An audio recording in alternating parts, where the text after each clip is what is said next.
Is the Supergirl film worth watching? Following the success of Superman, the DC Universe returns with another film. Based on the Woman of Tomorrow comic series, the film takes a very different approach to its predecessor, moving away from Earth and into a galaxy-spanning adventure focused on Supergirl. But after all the hype, does it actually deliver? I'll keep the plot summary brief before getting into what worked and what didn't, and whether I think it's worth your time. The film shows us Kara's origins, showing the destruction of Krypton and how a small group of survivors escaped aboard a fragment of the planet known as Argo City. Years later, it's discovered that kryptonite radiation is slowly killing everyone living there, leaving Kara's father with only one option: send Kara and her dog, Krypto, to Earth, where she meets her cousin. Fast forward to the present day, and Kara still hasn't found a place where she truly belongs. Instead of settling on Earth like Superman, she spends her time traveling across the galaxy. The film opens with Kara celebrating her 23rd birthday on planets orbiting red suns, where the loss of her Kryptonian powers allows alcohol to actually affect her. While this makes sense in universe, it also serves another purpose, putting Kara in a physically weaker state. That's something I'll come back to later. Elsewhere on the planet, a young girl named Ruthie watches her entire family get slaughtered by Krem, who leads a gang of ruthless brigands. Swearing revenge, she eventually crosses paths with Kara and pleads for her help, but Kara refuses to get involved. That changes when the brigands steal Kara's ship and poison Krypto with a deadly toxin. With only 3 days to recover the antidote before Krypto dies, Kara reluctantly teams up with Ruthie, setting off on a race across the galaxy.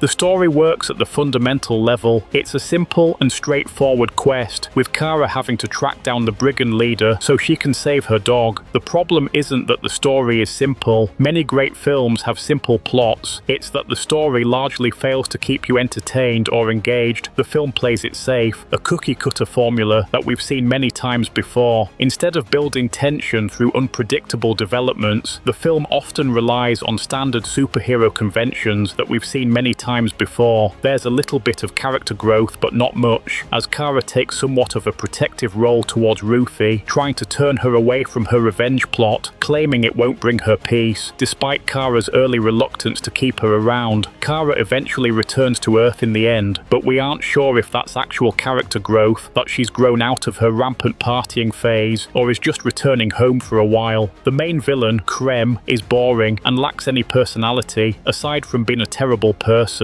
with him and his gang stealing young ladies and using them to create more of his all-male race. He has very little screen presence, and he's not much of a threat to Kara, which leads me into my next criticism. One of my biggest issues with Supergirl is how often the story has to nerf Kara just to make the plot work. As a fully powered Kryptonian, she's one of the strongest beings in the DC Universe, so instead of giving her enemies who can genuinely match her, the film repeatedly finds ways to weaken her. She's partying under a red sun, yes, to make alcohol work properly, but it makes her vulnerable, especially when she's alone. It's this vulnerability that leads to her ship being stolen and Krypto being poisoned, which wouldn't have happened if they were fully powered up. What's worse is that the main villain had clearly read the script, as he locates his base around a binary star system that has a yellow and green sun. Also, Kara will be weakened for a while. He also has kryptonite darts, which he uses on Kara, despite there being no way for him to have known what she is, and that kryptonite weakens her.